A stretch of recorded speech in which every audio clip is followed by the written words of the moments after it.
وہ جو بھگوان ہوا میں معلق ہوتے ہیں نا، نہ ادھر سے رسی نہ ادھر سے رسی، لیکن ہوا میں ہے، تو عجوبہ نا.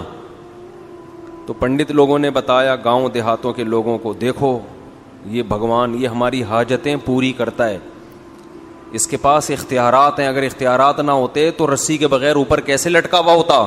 کلرفل قسم کے پنڈت صاحب ہیں، انہوں نے بیان کیا کہ گائے دن میں بھی آکسیجن دیتی ہے، اور یعنی گائے ہماری ماں کیوں ہے، دن میں بھی آکسیجن دیتی ہے اور رات میں بھی، اور بہت سارے دلائل یہ ثابت کرنے کے لیے کہ گائے کیا ہے، ماں ہے. اسی طرح میں نے یہ کہا نا کہ بھگوان ہوا میں معلق ہوتا ہے، یہ دیکھ رہے ہیں، یہ نہیں دیکھ رہے کہ اس کے سامنے صبح دودھ رکھا تھا، شام کو ویسے کا ویسے ہی اٹھا لیا. تو یہ سوال پنڈت جی سے پوچھا گیا تو انہوں نے فرمایا کہ جیسے خوشبو جب ہم سونگھتے ہیں تو گلاب کے پھول کا ویٹ کم نہیں ہوتا، لیکن اس سے ہم فائدہ پورا اٹھا رہے ہیں، تو ایسے ہی بھگوان جو ہے وہ دودھ، پراٹھے، انڈے جو بھی رکھو اس سے فائدہ اٹھا لیتا ہے، لیکن وہ انڈے کم بولتے کیوں نہیں بھائی، نہیں ہوتے. ان کی رپورٹ ہے یہ. پہلے مذہبی رہنماؤں نے لوگوں کو یوں سمجھیں کہ ہائی جیک کیا ہوا تھا، محدود پیمانے پر لوگ محدود لوگوں کی بات سنتے تھے، آپ ان کی کھوپڑی میں جو اتار دیں، لوگ سمجھتے تھے یہی ہے سب کچھ. ہندوؤں نے، جو پنڈت لوگ ہیں، ہندوؤں کے جو رہبر ہیں، رہنما ہیں، انہوں نے اپنی عوام کو کچھ چیزیں سکھائی ہوئی تھیں، کچھ کرتب دکھائے ہوئے تھے کہ بھئی دیکھو مندر میں یہ جو بھگوان ہے یہ ہوا میں لٹکا ہوا ہے، نہ ادھر رسی لگی ہوئی نہ ادھر رسی لگی ہوئی نہ اوپر رسی. اب جو سادہ گاؤں دیہاتوں کے لوگ وہ مندروں میں جا کے دیکھتے، یار اس بھگوان کو دیکھو، نہ سیڑھیاں ہیں بھائی، وہ جو بھگوان ہوا میں معلق ہوتے ہیں نا، نہ ادھر سے رسی نہ ادھر سے رسی، لیکن ہوا میں ہے، تو عجوبہ نا. تو پنڈت لوگوں نے بتایا گاؤں دیہاتوں کے لوگوں کو، دیکھو یہ بھگوان، یہ ہماری حاجتیں پوری کرتا ہے، اس کے پاس اختیارات ہیں، اگر اختیارات نہ ہوتے تو رسی کے بغیر اوپر کیسے لٹکا ہوا ہوتا. اب انسانی عقل جب ماری جاتی ہے نا تو بس پھر اس کی کوئی بریکیں نہیں ہیں. لوگ یہ نہیں دیکھ رہے کہ بھائی، اچھا لوگ یہ دیکھتے ہیں یار واقعی یار ہم تو نہیں لٹک سکتے، یہ پتھر کی مورتی لٹکی ہوئی ہے، اس کا مطلب کچھ تو ہے، اس کا مطلب کچھ تو ہے. اب اس سے مرادیں مانگ رہے ہیں، منتیں مانگ رہے ہیں، دودھ اس کے سامنے لا کے رکھ رہے ہیں، شام کو اٹھا کے واپس لے جا رہے ہیں. صحیح ہے نا؟ بھگوان ہلنے کا نام ٹس سے مس نہیں ہو رہا. یہ نہیں دیکھ رہے، یہ دیکھ رہے ہیں کہ اوپر لٹکا کیسے. اب یوٹیوب، سوشل میڈیا، ہر چیز اتنی عام ہو گئی ہے کہ کسی نے ایک مندر میں بھگوان کو پکڑ لیا کہ بھائی وہ میگنیٹ لگا ہوا ہے، بھگوان کے اندر کیا ہے، لوہا ہے، تو میگنیٹ سے کیا کیا ہوا ہے، وہ قابو کیا ہوا ہے نا. میگنیٹ چاروں طرف مقناطیسی لہریں ہوں تو وہ ایسے ایڈجسٹ ہو جاتی ہیں. آپ کو پتا ہے جاپان میں جو ٹرین ہے نا 500 کلومیٹر پر آور چلتی ہے، جاپان اور فرانس میں ہے نا، نیٹ پہ سرچ کریں آ جائے گی، وہ ٹریک سے اٹھ کے چلتی ہے. سمجھ رہے ہو؟ تو جاپانی بھی یہ دعویٰ کر سکتے تھے کہ ہماری ٹرینیں بھگوان ہیں، کیونکہ وہ ٹریک پر، پٹری پر نہیں ہے، پٹری سے اوپر ہے. اب سوال پیدا تھا، اوپر نہ رسی ہے اور نیچے ٹریک بھی سے بھی اٹھی ہوئی ہیں، تو کون سی طاقت نے اٹھایا ہوا ہے؟ او بھائی کسی طاقت نے نہیں، یہ مقناطیسی لہریں یہ جیسے کھینچتی ہیں ایسے ہی دھکا بھی دیتی ہیں. یہ ہم تو بچپن میں مقناطیس سے بہت کھیلتے تھے، الٹا کر کے لگاؤ تو مقناطیس بھاگے گا، سیدھا کر کے لگاؤ تو چپکے گا. تو یہ اب یہ ٹرک مندر میں کسی نے کی ہوئی ہو، اب ایک بھی ایسی ٹرک آ جائے گی تو لوگ کیا کہیں گے، بھگوان کا سارا فلسفہ عبادت کا فنش، ختم. میں جو روحانی ٹوپی ڈراموں کے بہت خلاف ہوں نا، عامل کا لفظ میں روحانیوں کے لیے بولتا ہی نہیں، یا عامل کا لفظ ہی مجھے برا لگتا ہے، ٹوپی ڈرامہ ہی صحیح ہے ان کے لیے. روحانی ٹوپی ڈرامے ایک کام پتہ ہے کیا کرتے ہیں، آپ کو جادو ٹونے کے بہانے کہ فلاں نے جادو کیا ہوا ہے، انڈے میں سے سوئیاں نکال کے دکھائیں گے آپ کو. یہ بہت کرتے ہیں، یوٹیوب پہ یہ بھی پکڑا گیا ہے کہ یہ کیسے کرتے ہیں. آپ سرچ کریں گے، پہلے بہت مفتیوں نے الو بنائے ہیں لوگوں کو، جو اپنے نام کے ساتھ کیا لگاتے تھے، مفتی. روحانیت کے نام پہ بڑے بڑے اداروں کے بڑے بڑے بزرگوں کے خلیفاؤں نے یہ جو سوئیوں والا سیٹ اپ ہے نا, اس کے نام پہ لوگوں کو کیا بنایا ہے؟ الو. الو کا ترجمہ آپ ڈکشنری میں جا کے دیکھ لیں. اگر آپ کو وہ جیسے ایک آدمی نے 1 سال بعد کیس کیا عدالت میں کہ اس نے مجھے گینڈا کہا ہے, ایک بندے پہ کیس کیا کہ اس نے مجھے کیا کہا ہے؟ گینڈا. عدالت نے کہا کب کہا تھا؟ اس نے کہا 1 سال پہلے. اس نے کہا کیس آج کیوں کر رہے ہو بھائی؟ کہہ رہے گینڈا میں نے آج ہی دیکھا ہے, مجھے کیا پتا تھا ایسا گینڈا ہوتا. تو اس لیے ڈکشنری میں آپ الو کا لفظ سرچ کریں, پھر آپ کو پتا چلے گا. الو دیکھ کے اندازہ ہوگا کہ روحانی علاج والے آپ کو یہ بنا رہے ہیں, پھر آپ کو ان پہ کیا آئے گا؟ غصہ آئے گا, ورنہ نہیں آئے گا. تو یہ انڈے سے سوئیاں نکالنا, پتلے پہ سوئیاں نکالنا, یہ بڑی ٹرک ہوتی ہے ہاتھوں کی, یہ سب کرتے ہیں. آج یوٹیوب پہ دیکھ لیں, پڑا ہوا ہے. تو اب کیا ہے, کیونکہ اللہ نے دین کو دنیا میں غالب کرنا ہے نا, تو اب دیکھو ضرورت ایجاد کی ماں ہے. جس چیز کی ضرورت ہوتی ہے اللہ اس چیز کو پیدا کرتے ہیں. آج اگر یہ زمین کی رگوں میں پیٹرول دریافت نہ ہوتا تو انسان زندہ رہ سکتا؟ گدے گھوڑوں پہ اگر تجارت ہوتی تو کراچی کو فار ایگزامپل پتہ نہیں کتنے 1000 ٹن گندم چاہیے ہوتی, تو چائنا سے گدھے سوار ہوتے گندم لانے کے لیے. بتاؤ, پہلے تو ایسا ہی ہوتا تھا نا بھائی, شہر میں گندم ختم ہے تو وہاں سے اتنے گدھے تاجر لوگ منگوا رہے ہیں, تو اتنے گدھے ہوتے کہ گندم سے زیادہ گدھوں کی ویلیو بڑھ جاتی. گندم سے زیادہ کس کی ویلیو ہوتی؟ گدھوں کی. سارے گدھے لاتا. اللہ نے نظام بنایا ایک, جیسے جیسے آبادی بڑھ رہی ہے چیزیں مشکل کے بجائے اور آسان ہو رہی ہیں. حالانکہ ہونی چاہیے مشکل, لیکن ہو کیا رہی ہیں؟ آسان. پہلے تجارت مشکل, اب آسان. پہلے خوراک کا حصول مشکل, اب آسان. حالانکہ آبادی کیا ہو رہی ہے؟ بڑھ رہی. تو اللہ کا نظام ہے. تو اسی طرح پہلے آپس میں جو کمیونیکیشن کا سسٹم تھا مشکل, آبادی بڑھنے سے یہ کیا ہو گیا؟ آسان. پہلے دین کی بات دوسروں تک پہنچانا بولو مشکل, اب آسان.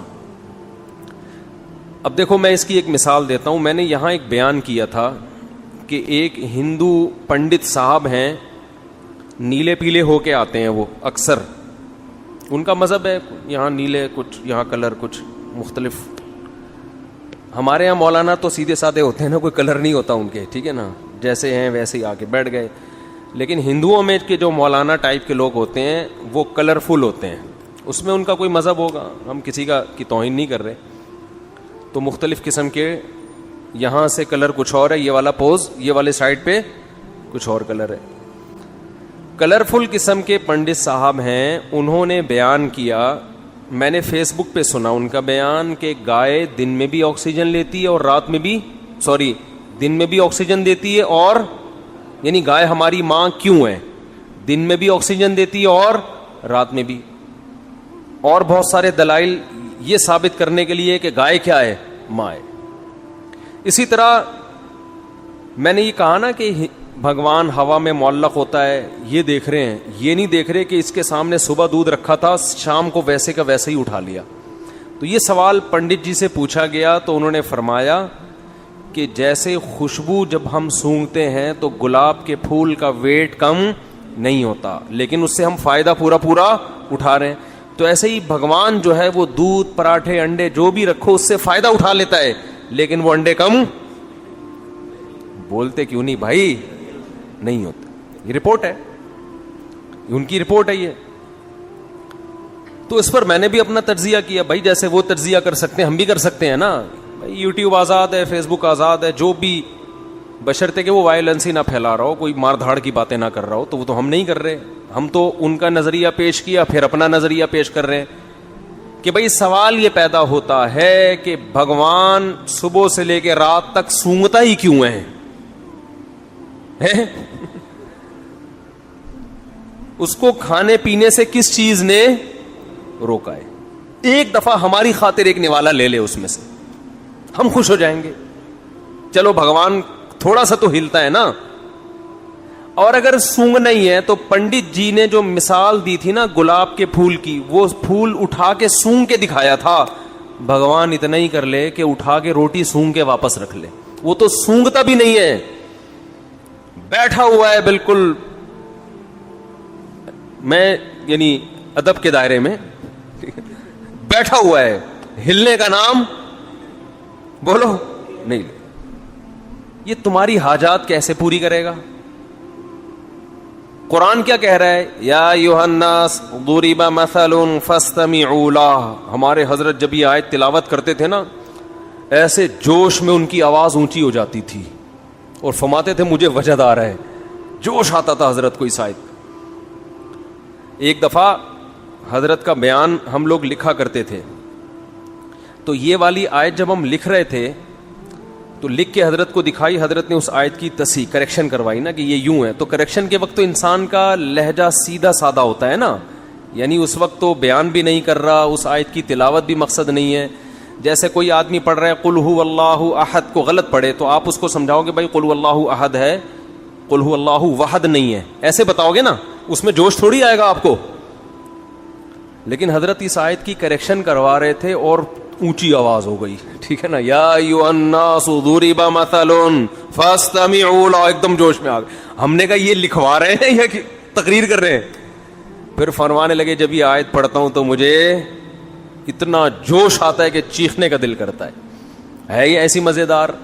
یا ایھا الناس, اے لوگو. دیکھو قرآن کی مثالوں میں سب سے مزیدار بات پتہ ہے کیا ہے؟ بلکہ پورے قرآن میں فطرت کو اپیل کرتا ہے. کوئی پیچیدہ باتیں بولتے کیوں نہیں, دو اور دو چار کی طرح قرآن نے لا کے نا حق اور باطل کو بیان کر دی ایسے. تبھی تو ہمیں یہ ایتھیس ویتھیس کی جو تقریر ہے نا یہ لطیفے لگتے ہیں. بتا رہا تھا کہ میڈیا کیا ہو گیا ہے, بہت تیز ہو گیا.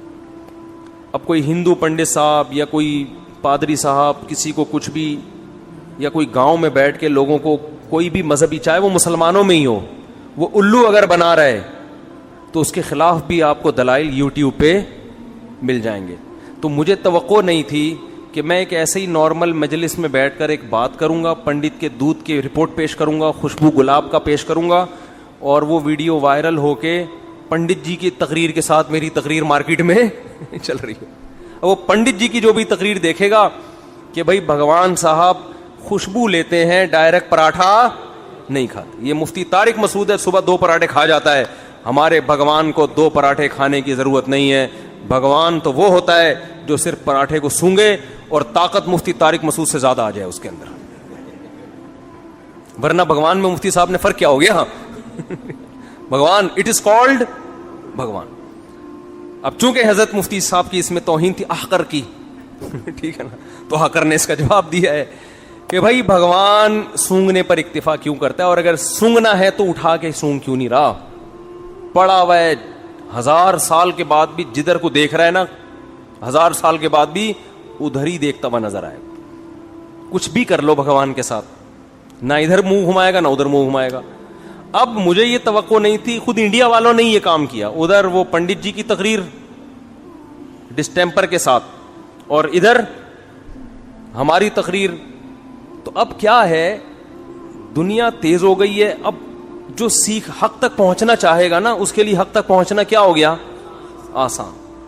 اس لیے جتنے بھی دیگر مذاہب کے لوگ ہیں, چاہے ان کا تعلق عیسائیت سے ہو, یہودیت سے ہو, ہندوازم سے ہو یا سکھ مذہب سے ہو, جس مذہب سے بھی جس کا تعلق ہے, لوگ یہ بات محسوس کر رہے ہیں کہ ہمارے مذہب میں جان بولو نہیں ہے, دم نہیں ہے. نظریات ایسے ہیں جن کے پیچھے کوئی بیس نہیں ہے, کوئی دلیل نہیں ہے. اور قرآن کی میں مثال دے رہا تھا. قرآن جو ہمارے حضرت جس آیت پہ جوش کھاتے تھے نا, کہ وہ جو ہندو کہہ رہے ہیں نا کہ یہ پراٹھا رکھا ہوتا ہے, یہ سونگتے ہیں, کھاتے نہیں ہیں, فائدہ اٹھا لیتے ہیں بس. تو قرآن کیا کہتا ہے, یا ایھا الناس ضرب مثل فاستمعوا لہ. اے لوگو, اس مسلمانوں کو خطاب نہیں کیا, اے انسانوں. اس میں ہندو بھی ہیں, سکھ بھی ہیں, بدھسٹ بھی ہیں, سب ہیں.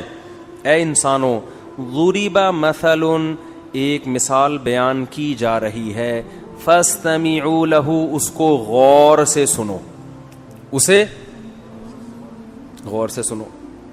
اب قرآن کے اس اسٹائل سے, اس انداز سے لگتا ہے کہ بہت ہی کوئی پیچیدہ مثال ہوگی, ہے بھائی, ایسا ہی لگتا ہے نا, اتنی پیچیدہ مثال ہوگی جو کھوپڑی میں آئے گی نہیں. تبھی قرآن کیا کہہ رہے, یعنی ڈائریکٹ مثال بیان کر دیتا نا. بھائی ہم جب کسی کو کوئی بات سمجھا رہے ہوتے ہیں تو تمہید باندھنے کی ہمیں ضرورت نہیں ہوتی, ہم ڈائریکٹ مثال پہ آ جاتے ہیں, فار ایگزامپل کہہ دیتے ہیں نا. لیکن جب مثال پیچیدہ ہو, مشکل ہو, تو پھر ہم پہلے ایک تمہید قائم کرتے ہیں. ارے بھائی ذرا رکو, میں تمہیں ایک مثال سے بات سمجھاتا ہوں. یعنی مثال دینے سے پہلے یہ جملہ لے کر آئیں گے تاکہ اس کے کان کھڑے ہو جائیں. تو قرآن بھی کہتا ہے یا ایھا الناس, اے لوگو, ضُرِبَ مَثَلٌ, ایک مثال بیان کی جا رہی ہے. قرآن یہ نہیں کہہ رہا میں بیان کر رہا ہوں. کیوں؟ اس لیے کہ یہ لوگ قرآن کو مانتے نہیں, اللہ کو مانتے نہیں. یہ جب اللہ کا نام آ جائے گا نا بیچ میں کہ میں کر رہا ہوں, تو کہیں گے بھائی اللہ کر رہا ہے, ہم نہیں مانتے اللہ کو. اللہ کہہ رہے چھوڑو کون بیان کر رہا ہے, مثال کو فوکس کرو, مثال ہے کیا, سمجھ رہے ہیں؟ قرآن کہہ رہے اس کو چھوڑو, بیان کون کر رہا ہے. ضربت مثلا نہیں ہے, ضُرِبَ مثل پیسو وائس ہے, فعل مجہول ہے. ایک مثال بیان کی جا رہی ہے, چھوڑو کون بیان کر رہا ہے, اس کو مت دیکھو, کیونکہ تمہیں تو ہم سے چڑ ہے, اللہ کر رہا ہے, نبی کر رہے ہیں, تم بولا یار یہ نہیں, ہم نہیں, چھوڑو اس کو, اس مثال کا جواب لے کر آؤ بس. مثل فاستمعوا لا, اسے غور سے سنو. ان الذین تدعون من دون اللہ, جن کو تم اللہ کے سوا پکارتے ہو, مندروں میں بیٹھے ہوئے ہو جن کے سامنے ہاتھ جوڑ کے, لن یخلقوا ذبابا, یہ سنگ دل محبوب قدموں میں لانا, یہی کام کر رہے ہوتے ہیں نا ہندو لوگ مندروں میں جا کے. آج کل تو دنیا میں اور کوئی غم ہے ہی نہیں, بس یہی دنیا میں سب سے بڑا غم رہ گیا. روٹی روزی سنگ دل محبوب, نرم دل تو کسی کا محبوب ہے ہی نہیں, سارے سنگ دل ہی ہیں. تو سنگ دل محبوب قدموں میں لانا, روٹی دلا دینا. اللہ فرماتے ہیں لن یخلقوا ذبابا, کہ یہ ہرگز ایک مکھی بھی پیدا نہیں کر سکتے. ایک مکھی پیدا کرنے پر بھی یہ قادر نہیں ہے. آگے فرمایا وَإِن يَسْلُبْهُمُ الذُّبَابُ شَيْئًا, یہ جو بھگوان پراٹھوں کی خوشبو سونگ رہا ہے نا یہاں بیٹھ کے, خوشبو سونگ رہا ہے, اور تم سمجھتے ہو اس میں اتنی انرجی آ جاتی ہے کہ تمہاری بگڑی بنائے گا, یہ تمہارے مسائل کہاں سے حل کرے گا. یہ جو مٹھائی اس کے سامنے تم نے رکھی ہے, مکھی اگر اس مٹھائی میں سے کچھ لے کے اڑ جائے تو یہ مکھی سے وہ مٹھائی چھڑوا نہیں سکتے. جو بھگوان مکھی سے مٹھائی نہ چھڑا سکے, وہ جیل سے پولیس سے تمہارا قیدی کہاں سے چھڑائے گا. وہ اس لیے بھی جا رہے ہوتے ہیں ہمارا بھائی جیل میں چلا گیا ہے, پولیس والوں سے بھگوان ہمارے بھائی کو بولو بچا لو. کانسیپٹ ہے بھائی, ہم کسی کا, ہمارا ایک نظریہ ہم اس کو پیش کر رہے ہیں نا, قرآن کی آیت ہے یہ. فاستمعوا له ضعف الطالب والمطلوب, فرمایا جو عبادت کرنے والا وہ بھی کمزور, جس کی جا رہی ہے وہ بھی کمزور, دونوں کمزور ہیں, تو مسائل حل نہیں ہوں گے. مسئلے حل ہوتے ہیں کمزور جب طاقتور سے رابطہ کرتا ہے. اس پہ جو یہاں تک تو ہندوؤں کا مسئلہ حل ہو گیا, اس پہ لبرل لوگ آگے آ جاتے ہیں, کہتے ہیں اچھا وہ لبرل لوگ جو ہے نا, جو ایتھیسٹ قسم کے, جو لبرلزم میں انتہا کو پہنچے ہوئے ہیں, وہ پھر یہاں کے مسئلہ کھڑا کرتے ہیں, کہتے ہیں جو اعتراض ہندوؤں پہ ہوتا ہے, ہندوؤں کے بھگوان پہ, وہی اعتراض ہمیں مسلمانوں کے بولو خدا پر بھی ہوتا ہے. آپ کہہ رہے ہو کہ دونوں کمزور, دونوں بگڑی نہیں بناتے, تو تمہارا خدا کون سا تمہاری مدد کرتا ہے؟ خدا کو بولو یہ کر دے, کرے گا؟ ہے بھائی, ابے کیا ہو گیا؟ وہ کہتے ہیں اچھا ٹھیک ہے, پھر تم خدا سے بولو نا یہ کر دے, یہ کر دے, یوں کر دے, فلاں کر, تو ہو رہا ہوتا ہے. ایک ایتھیسٹ نے اعتراض کیا ہے کہ وہ کمنٹس میں کیا ہوا تھا کہ میں تو خدا سے کہہ رہا ہوں کہ اگر تو ہے تو مجھ پہ آسمانی بجلی گرا دے, معاذ اللہ. تو وہ تو کوئی نہیں گرا رہا, وہ تو اس کا مطلب جیسے ہندوؤں کے بھگوان غلط ہیں, وہ کچھ نہیں کر سکتے, معاذ اللہ جو اصل خدا ہے جس کو مسلمان کہتے ہیں وہ بھی نہیں ہے. سمجھ میں آ رہی ہے بات کہ نہیں آ رہی ہے؟ اس کا جواب یہ ہے کہ ہم جس خدا کے ماننے والے ہیں نا, وہ بہت کچھ کر کے دکھا چکا ہے, اسے اپنے ثبوت کے لیے مزید کچھ دکھانے کی ضرورت نہیں ہے. یہ جتنا کچھ ہوا ہے نا, یہ کس نے کیا ہے؟ اس نے کیا ہے. اگر وہ اس طرح سے کرنا شروع کر دے کہ ایتھیس نے کہا کہ آسمان سے بجلی گرے اور گر کے مر جائے, آزمائش ختم, یہ تو مشاہدے والا ایمان ہے. یہ تو پھر دلائل اور پیغمبروں کی اور دلائل کے تانے بانے ملانے کی ضرورت ہی نہیں ہے. آپ نے کہا اللہ مجھے روٹی چاہیے, روٹی آ گئی سامنے, پھر یہ میں ممبر پہ کیوں بیٹھا ہوں, یہاں پہ پیغمبر کیوں آ رہے ہیں, قرآن کیوں نازل ہو رہا ہے, یہ تو پھر سارے ایمان لے آئیں گے. تبھی قرآن کیا کہتا ہے, جب ہم اپنی بڑی نشانی دکھاتے ہیں تو پھر ایمان قبول نہیں کرتے. جو نشانیاں ہیں انہی کو دیکھ کر ایمان لے کر آؤ. اس کی دلیل کہ یہ کام خدا کرتا ہے. دیکھو جب کوئی کام ہوتا ہے تو کام ہونے والا, کام کرنے والا اگر دو ہیں, دیکھو ایک کام دنیا میں ہوا, کہیں بھی ہوا, مثال کے طور پر ایک گڑھا کھودا ہوا ہے, یہ کام ہے نا. آپ کہیں گئے جنگل میں, آپ نے دیکھا کہ گڑھا کھودا ہوا ہے, اور آپ کو پتا یہاں جنگل میں دو ہی تھے, دو آدمی تھے, تیسرا کوئی یہاں پر 100 سال سے نہیں آیا, یہ کبھی آیا ہی نہیں ہے. اب دو میں سے ایک پانی پینے گیا ہوا ہے, وہ آپ کو نظر نہیں آ رہا. ایک موجود ہے, تو آپ نے اس موجود سے پوچھا یہ گڑھا تم نے کھودا ہے, وہ کہے نہیں. تو اس کا مطلب کس نے کھودا ہے, جو آپ کی نظروں سے اوجھل ہے, اس متعین ہو جاتا ہے کہ اسی نے کھودا ہے. اس کے لیے پھر اس سے براہ راست رابطے کی ضرورت بھی نہیں رہتی. ایتھیس کیا کہتے ہیں کہ چونکہ اب دیکھو دنیا میں بہت گڑھے کھدنے سے زیادہ عجیب عجیب کام ہو رہے. پوری زمین بن گئی, پورا سورج بن گیا اتنا بڑا, پورا انسان بن کے ماں کے پیٹ سے باہر آ گیا, ماں کی چھاتیوں میں دودھ پیدا ہو گیا اور بچہ ماں کی چھاتیوں سے لپک کے دودھ پی رہا ہے. تو ہمیں اپنے جو خدا ہے نا اس کے کہ وہ کارساز ہے, وہ کام بناتا ہے, اس کے لیے اس کے مزید کاموں کے ثبوت کی ضرورت نہیں ہے. اتنے کام اس نے کر کے دکھا دیے ہیں کہ وہ تبھی قرآن اپنے کام جو اللہ نے کیے ہیں نا انہیں نشانیوں کے طور پہ دکھاتا ہے. ان فی خلق السماوات والارض واختلاف اللیل والنہار لآیات لأولی الالباب. اگر کوئی ہندو ہم سے پوچھے کہ ہمارا بھگوان کچھ نہیں کر پاتا, تمہارا کیا کرتا ہے, ہم کہیں گے جو کچھ کیا ہے کس نے کیا ہے, ہمارے والے نے کیا ہے, کیونکہ ہم نے تو نہیں کیا اور دوسری کوئی مخلوق ہے بھی نہیں جو کرنے والی. تو کس پر کون کر رہا ہے پھر, وہ خدا ہے جو ہمیں نظر نہیں آتا, جس نے کتابیں نازل کی, جس نے پیغمبروں کو بیچ کے اپنا تعارف کروایا. تو اتنا کچھ کر چکا ہے. اس نے مور بنایا, اس نے خربوزے بنائے, اس نے انسانوں کو بنایا, آنکھ, الم نجعل لہ عینین.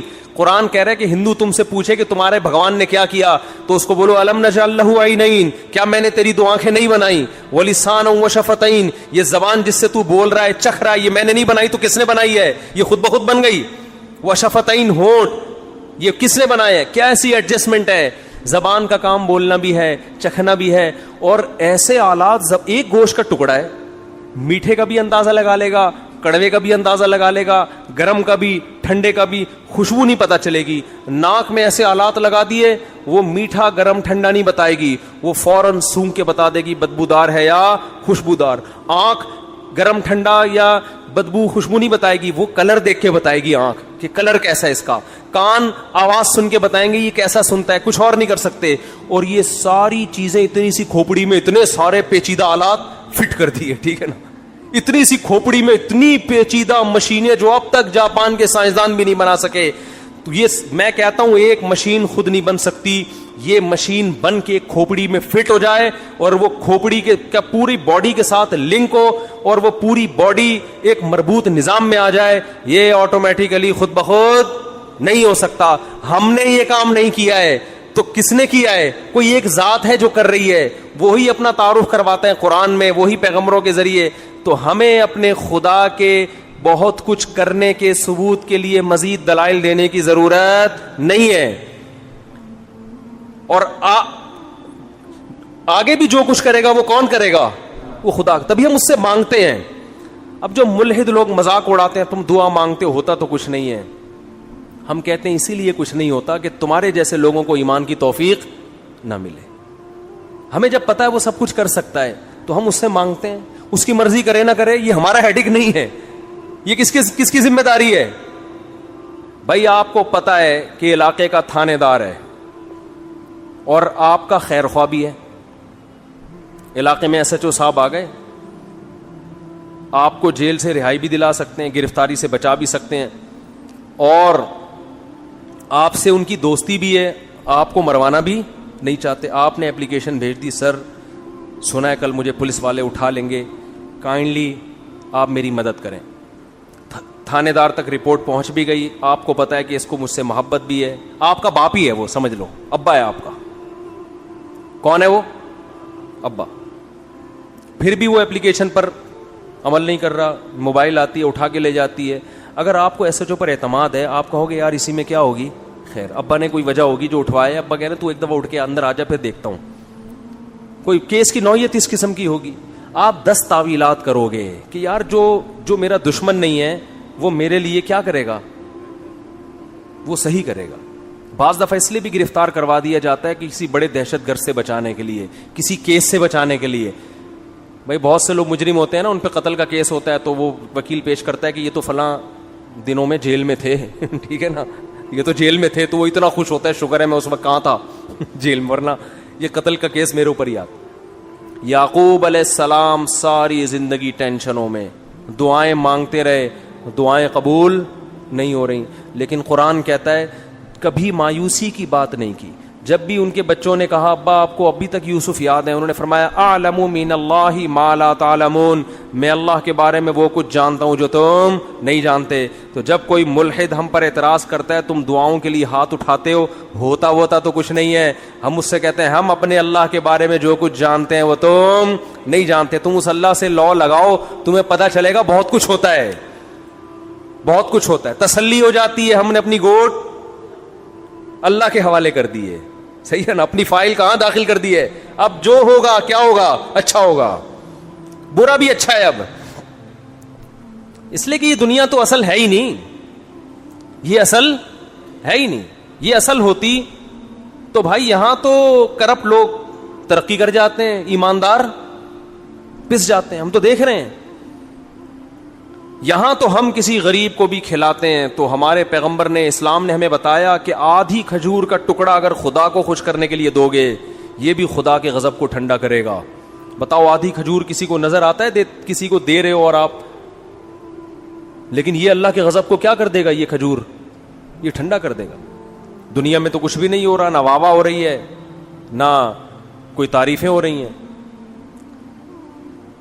تو میں یہ کر رہا تھا کہ 2 ہی چیزیں پھیلنے والی ہیں. دوسرے مذاہب سے لوگ پیچھے ہٹ رہے ہیں, ان میں جان نہیں ہے, کوئی طریقہ حیات ہی نہیں ہے ان کے پاس, نا کوئی قانون ہی نہیں ہے, کوئی حلال و حرام کا سیٹ اپ ہی نہیں ہے. یہ کس کے پاس ہے, مسلمانوں کے. تبھی جتنے ایتھیسٹ ہیں وہ ہندوازم کے خلاف تقریریں نہیں کرتے, حالانکہ وہ تو ہزاروں بھگوانوں کے قائل ہے نا. ابے بھائی جو ایک خدا کو نہیں مان رہا وہ ہزاروں کو کہاں سے مانے گا. لیکن آپ کو ملحدین کی تقریریں ہندو پنڈتوں کے خلاف, بولو نا یار کیا ہو گیا, نہیں ملیں گی, نہیں ملیں گی. آپ سکھوں کے خلاف نہیں ملیں گی آپ کو ان کی تقریریں. مسلمان علماء مولویوں کے خلاف بہت, یہ مولوی ایسے, یہ مولوی. ابے مولوی اور پنڈت کو بٹھاؤ تو تمہیں لگے گا یار پنڈت سے تو پھر بھی بہت اچھے ہیں, ڈریسنگ سے ہی پتہ چل جائے گا. ان کا اپنا مذہب ہے, میں کسی کا مذاق نہیں اڑا رہا, لیکن جو لبرل لوگ ہیں وہ پھر بھی کسی حد تک مولانا کی ڈریسنگ اختیار کرنے کو تیار ہوں گے. پنڈت جی کا ڈسٹیمپر, زیبرا کراسنگ, وہ کبھی بھی نہیں لگائیں گے. لیکن مذاق کس کا اڑتا ہے, پنڈتوں کا نہیں اڑتا, مولویوں کا اڑتا ہے. سمجھ رہے ہو. برما میں آپ جاؤ, بدھسٹ ہیں جو ان کے مذہبی رہنما ہیں, سر ہم بال اگانے کی کوشش کر رہے ہیں, مالشیں کر رہے ہیں, نہیں نکل رہے. ان کو بالوں کی اللہ نے نعمت دی, وہ کیا کرا کے رکھتے ہیں, ٹینڈ کرا کے رکھتے ہیں, ان کے جتنے مذہبی رہنما ہیں. تو برما میں نے دیکھا وہاں جو ان کے بدھسٹ ہیں وہ سارے کیا ہیں, ٹینڈ, اور وہ ایک چادر لے کے گھوم رہے ہوتے ہیں چپل کے بغیر, پتہ نہیں کس کس قسم کی چیزیں. ان کا مذاق بولو نہیں. مولویوں کے پیچھے صبح و شام لگے. حالانکہ یار مولوی تو بیچارہ نیچر کے قریب ہے, وہ تو نہ ٹینڈ کروانے کا تمہیں مشورہ دے رہا ہے. اور یہ بدھسٹ اور پنڈت لوگ عورتوں سے دور رہتے ہیں ساری زندگی. مولوی تو تمہیں نیچر کے قریب لا رہا ہے, بولا بھائی ایک نہیں کتنی کرو, 4 کرو, یہ تو نیچر کے قریب لا رہا ہے تمہیں, ٹھیک ہے نا. چند صحابہ نبی کے پاس آئے, بخاری مسلم کی حدیث. انہوں نے حضرت عائشہ سے پوچھا نبی کی عبادت کیا ہے, فرمایا یہ.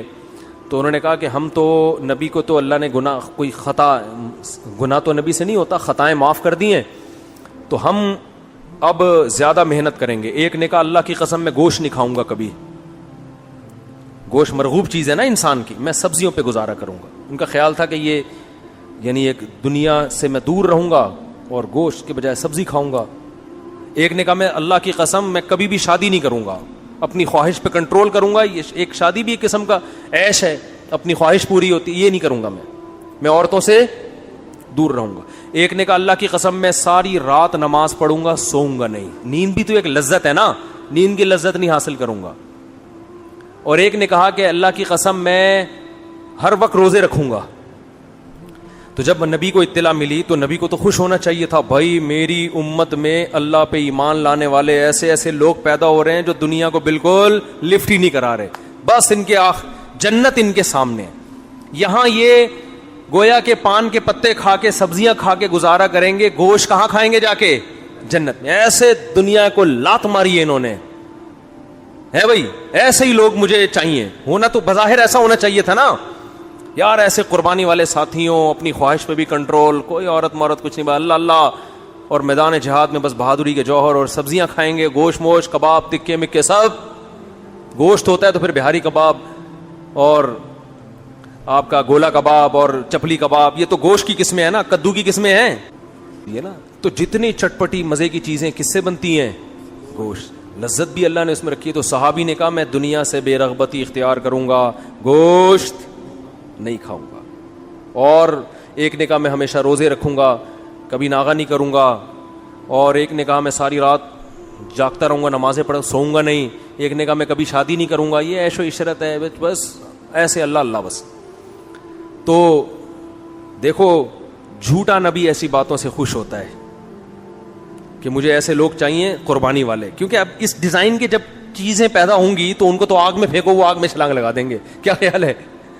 ایسا ہی ہے نا, ایسے لوگ تو صحیح غلام بنتے ہیں. لیکن ہمارے نبی چونکہ نیچر سکھانے آئے تھے, اسلام دین فطرت ہے, فطرت کا دوسرا نام ہے, اس لیے نبی نے ان کو اپریشیٹ نہیں کیا بلکہ تنبیہ کی. فرمایا اتزوج النساء, میں تو عورتوں سے نکاح کرتا ہوں. ہے بھائی یہ مجھ سے بھی آگے نکل رہے ہیں, میں تو گوشت بھی کھاتا ہوں, میں تو سوتا بھی ہوں, نماز بھی پڑھتا ہوں, آرام بھی کرتا ہوں, میں تو روزے بھی رکھتا ہوں, ناغے بھی کرتا ہوں, صحت کا بھی خیال کرتا ہوں. پھر ایسے موقع پہ آپ نے فرمایا مر رغب عن سنتی فلیس منی, جو میرے طریقے سے ہٹ کے چلے گا وہ مجھ سے بولو نہیں ہے, وہ کسی اور مذہب کو فالو, وہ اسلام نہیں ہے, اسلام نہیں ہے یہ. جلدی سے بات کو سمیٹ کے ختم کرتا ہوں کہ بات چل رہی تھی کہ رسول اللہ صلی اللہ علیہ وسلم نے ان صحابہ کو اعتدال کی ترغیب دی. یہ اصل اسلام ہے. نیچر نیچر نیچر نیچر کو فوکس کر رہا ہے, نیچر سے آپ کو ہٹا نہیں رہا. جبکہ جو الحاد والے لوگ ہیں وہ آپ کو نیچر سے ہٹا رہے ہیں, وہ مرد اور عورت کا فرق ختم کر رہے ہیں. یعنی عورت کیوں پردہ کرے, مرد کیوں نہیں کرے؟ تو ابے بھائی عورت الگ چیز ہے, آدمی الگ چیز ہے, قدرت نے بنایا ان کو الگ الگ. کہتے ہیں عورت پہ عدت کیوں ہے, مردوں پہ عدت کیوں نہیں ہے؟ او بھائی بچہ عورت پیدا کرتی ہے, آدمی تھوڑی پیدا کرتا ہے. ان کا بس چلے تو یہ آسمان پہ جا کے خدا سے پوچھیں کہ عورت کیوں دودھ پلاتی ہے بچوں کو, آدمی کیوں نہیں پلاتا؟ ٹھیک ہے نا. یہ تو قدرت نے فرق جب رکھا ہے تو شریعت کے حکام میں بھی کیا ہوگا؟ فرق ہوگا. ایک جیسے حکام لبرل لوگوں کے ہاں مرد اور عورت کے لیے ایک جیسے حکام ہے, اسلام میں نہیں ایک جیسے, کیونکہ وہ ہے نہیں ایک جیسے. تو کیسے ہو سکتے ہیں بھائی ایک جیسے حکام؟ دونوں کی نیچر الگ, دونوں کی فطرت الگ.